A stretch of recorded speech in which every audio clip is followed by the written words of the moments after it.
नमस्कार दोस्तों, कैसे हैं आप सभी। तो आज हम बात करने वाले हैं लर्निंग डिसेबिलिटीज़ के बारे में। काफ़ी इंपॉर्टेंट टॉपिक है आपके एग्जाम्स के लिए और यहाँ से क्वेश्चंस आते ही हैं और जो आपके सवाल आएंगे वो यहाँ से गलत नहीं होंगे। चलिए जल्दी से शुरू करते हैं। आप लोग वीडियो को शेयर कर दीजिए अपने दोस्तों के साथ, लाइक कर दीजिए और बेल आइकन प्रेस कर दीजिए सब्सक्राइब करके।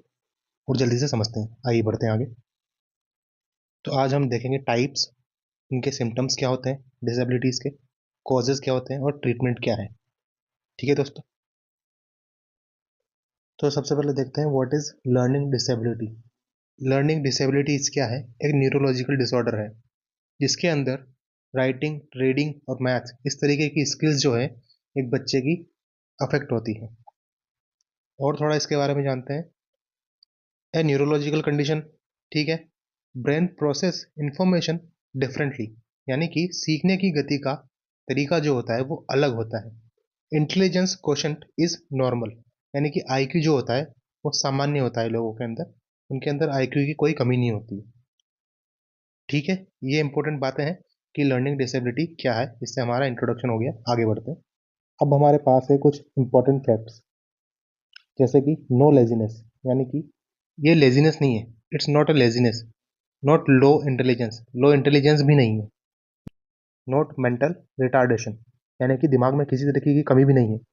और ये क्या करता है, it affects specific skills like reading, writing, maths and language. ये सिर्फ स्पेसिफिक जो स्किल्स होती है उन्हीं को अफेक्ट करता है। बस इसमें होता क्या है कि बच्चा अलग तरीके से सीखता है, इतनी सी बात है। बाकी ये फैक्ट्स है जो हमें ध्यान रखना है कि ये चीज़ें इसमें नहीं होती है और क्या होता है ये ध्यान रखना है।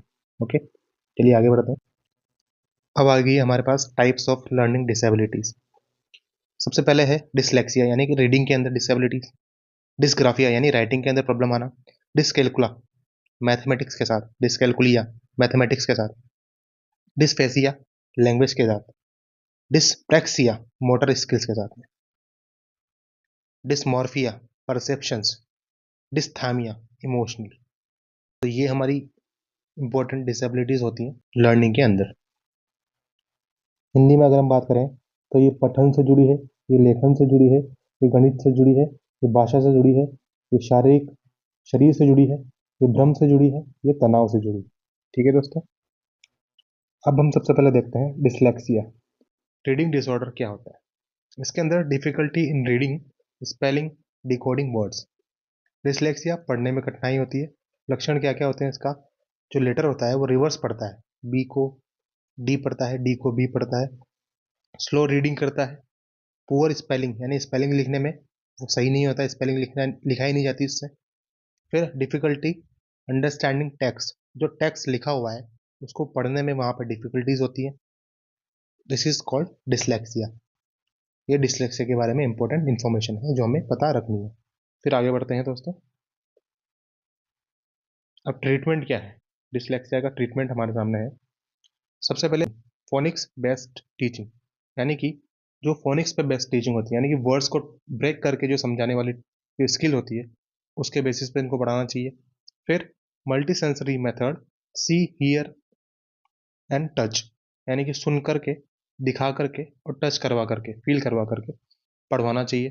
फिर एक्स्ट्रा रीडिंग टाइम, रीडिंग के लिए एक्स्ट्रा टाइम देना चाहिए, ऑडियो बुक्स के साथ हेल्प मिलेगी। फिर पॉजिटिव री, यानी कि सभी बच्चों को साथ रख करके और पॉजिटिव एनवायरनमेंट के अंदर पढ़ाना जरूरी होता है। इस तरीके से इसे ट्रीट किया जा सकता है। अगली डिसेबिलिटी देखते हैं दोस्तों। अगला हमारे पास है dysgraphia, writing disorder, difficulty in writing, hand writing, spellings, लिखने में कठिनाई, poor hand writing, spelling mistakes, difficulty expressions, ideas in writings, incorrect spacing, यानी कि लिखावट खराब, वर्तनियों में गलतियां, लिखने की समस्या इसके अंदर होती है। अब इसका ट्रीटमेंट देखते हैं दोस्तों। डिस्ग्राफिया का ट्रीटमेंट क्या है और जिस जगह पे वो काम करता है, जैसे स्कूल में वो काम करता है तो वहीं पे थेरेपी स्टार्ट हो जानी चाहिए। फिर writing practice with patterns, pattern के साथ राइटिंग प्रैक्टिस करवाना। यूज़ ऑफ कंप्यूटर्स, कंप्यूटर का यूज़ करना राइटिंग की जगह। एग्जाम्स के अंदर एक्स्ट्रा टाइम मिलना। और पेंसिल का ग्रिप करके इस तरीके से ट्रेनिंग करवाना। ठीक है दोस्तों, ये हो गया ट्रीटमेंट। अब आगे बढ़ते हैं। अभी हमारे पास डिस्कैलकुलिया, मैथ्स डिसऑर्डर। इसके अंदर क्या होता है, डिफिकल्टी आती है मैथमेटिक्स के अंदर, गणित में कठिनाई आती है। Difficulty in counting, confusion with symbols, symbols के साथ कंफ्यूज होता है, प्लस कौन सा है माइनस कौन सा है, और पुअर कैलकुलेशन ऑब्वियसली होती है।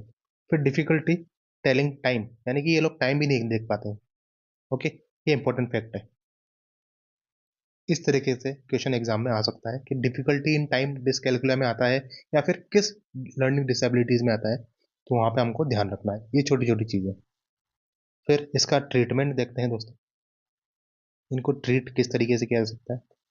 यूज ऑफ विजुअल एड्स, ठीक है, इस तरीके की चीजें सब में अंदर है।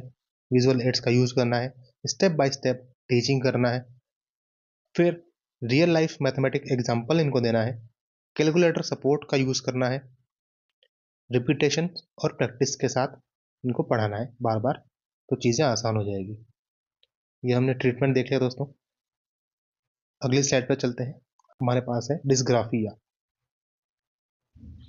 हमारे पास है डिस्फेसिया।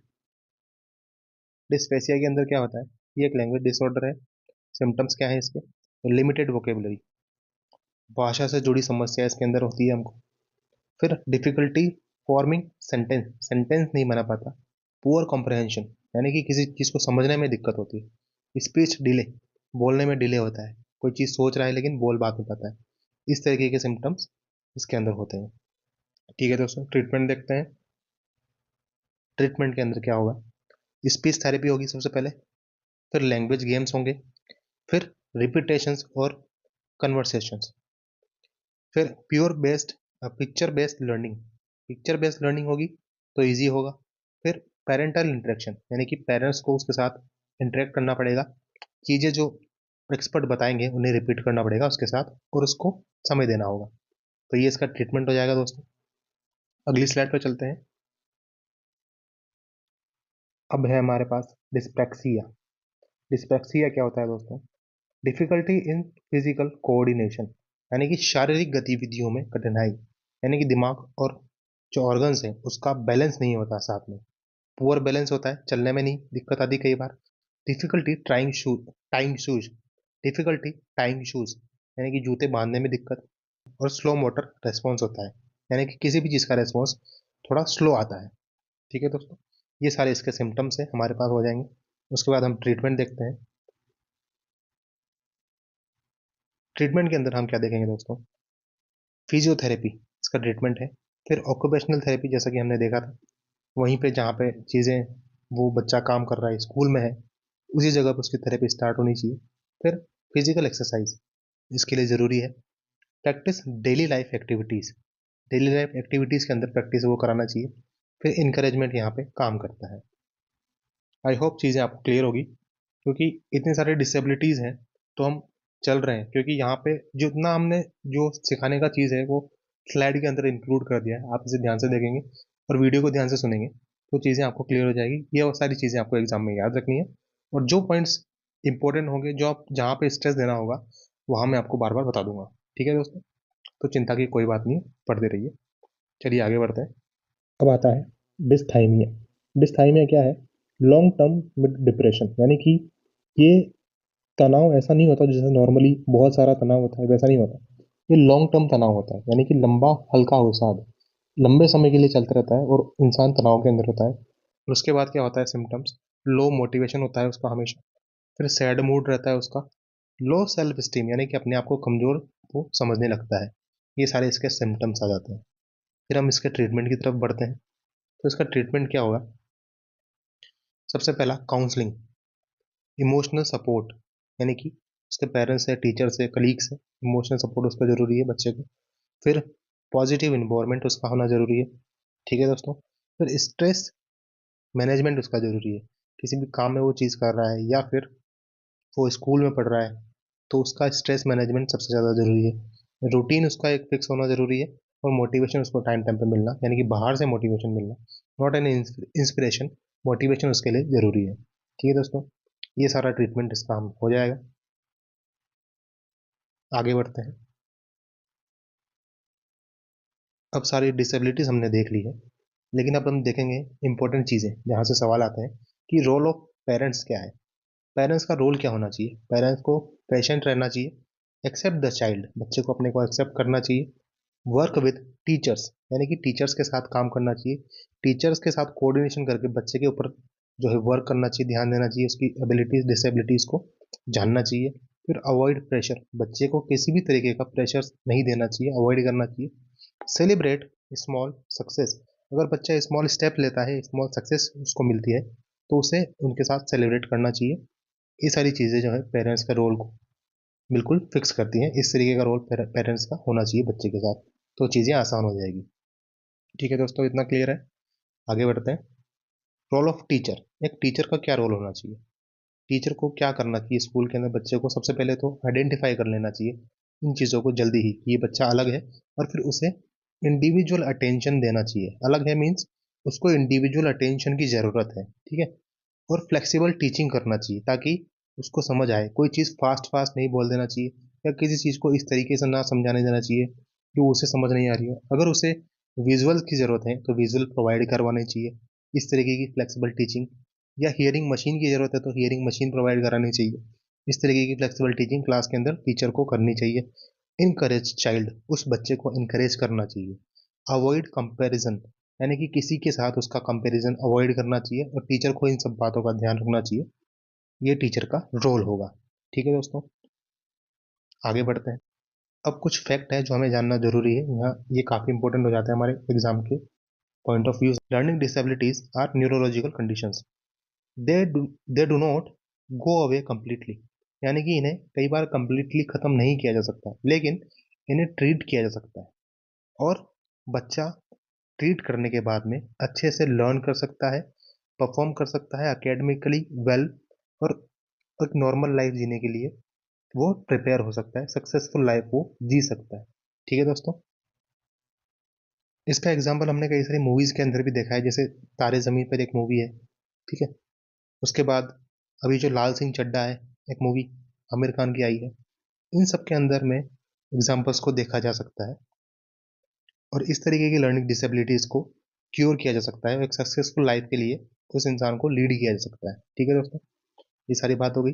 इसके बाद हमारे को ध्यान क्या रखना है, अर्ली आइडेंटिफिकेशन करना है राइट स्ट्रेटजीज के साथ में, और बिग इम्प्रूवमेंट वहाँ पे पॉसिबल है।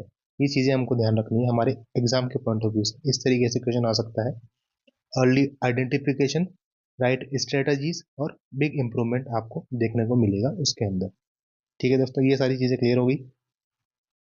अब हम बढ़ते हैं हमारे कंक्लूजन की तरफ कि कंक्लूजन क्या होगा। देखिए, एवरी चाइल्ड कैन लर्न, हर बच्चा सीख सकता है। Learning disabilities is not a weakness, learning disabilities weakness नहीं है, अक्षमता कमजोरी नहीं है, इसको कमजोरी की तरह नहीं देखना है। ये जो पॉइंट्स मैं बता रहा हूँ ना, इन दोनों को ध्यान रखना है। अगर इस तरीके से क्वेश्चन आता है एग्जाम के अंदर कि लर्निंग डिसेबिलिटी एक कमजोरी है, या लर्निंग डिसेबिलिटीज को ठीक नहीं किया जा सकता, या उन्हें ट्रीट नहीं किया जा सकता, या फिर ऐसा सवाल आ सकता है कि ये परमानेंटली ठीक हो जाती है, तो इन तरीके के जो सेंटेंस होते हैं उसके अंदर कंफ्यूज नहीं होना है। इसलिए हम ये क्लास ले रहे हैं, ताकि आप कंफ्यूज ना हो, चीज़ें अच्छे से क्लियर हो जाएं आपको, और एग्जाम में आपको कोई दिक्कत ना हो, इजीली वहाँ पे आंसर की तरफ आप बढ़ जाएं। तो ये हमारा कंक्लूजन हो गया। तो ये था दोस्तों आज की क्लास के बारे में। अगर कोई चीज़ आपको समझ नहीं आई है तो बिल्कुल आप नीचे कमेंट में बोल सकते हैं, पूछ सकते हैं सवाल। जितनी बार आप पूछेंगे उतनी बार आपको अच्छे से जवाब मिलेगा, कोई दिक्कत नहीं है।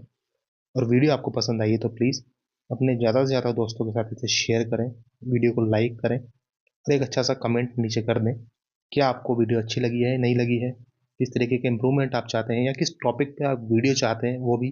अगर आप हमारा टेलीग्राम ग्रुप ज्वाइन करना चाहते हैं, वहाँ पे डेली नोट्स आपको मिलेंगे, वहाँ पे PYQs आपको सॉल्व करने को मिलेंगे, और जो वीडियोज़ यहाँ पे आती है उसकी PDF भी वहाँ पे अपलोड हो जाती है। तो दोस्तों, आप टेलीग्राम ग्रुप भी ज्वाइन कर सकते हैं, उसका भी लिंक आपको नीचे डिस्क्रिप्शन में मिल जाएगा। ठीक है दोस्तों, जल्दी ही मिलते हैं अगले कॉन्सेप्ट के साथ। तब तक के लिए पढ़ते रहिए, स्वस्थ रहिए। थैंक यू, धन्यवाद।